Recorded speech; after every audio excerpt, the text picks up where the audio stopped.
Welcome to the Genius Factory. Enjoy the video.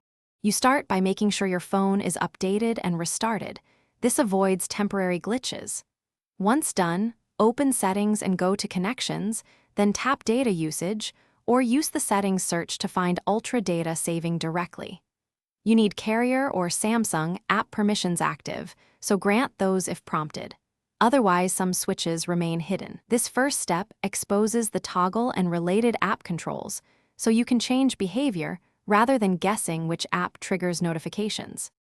Next, you flip the Ultra Data Saving toggle off to stop enforced limits. That often removes the persistent alert. Then open Settings Notifications and inspect app-specific notifications for Data Saver, Samsung members, or Carrier apps. Set them to silent or disable persistent display. Make sure to also remove or adjust app data saver exceptions so apps won't re-trigger the system prompt. You do this because notifications are often generated by associated apps, not the system toggle alone. Finally, clear cache or app data for Samsung members, the Carrier app, or Settings. This removes sticky notifications.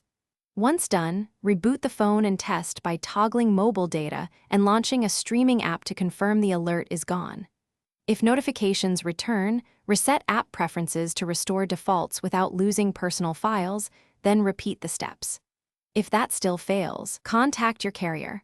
Some operators push their own data-saving notifications, and only they can disable that service.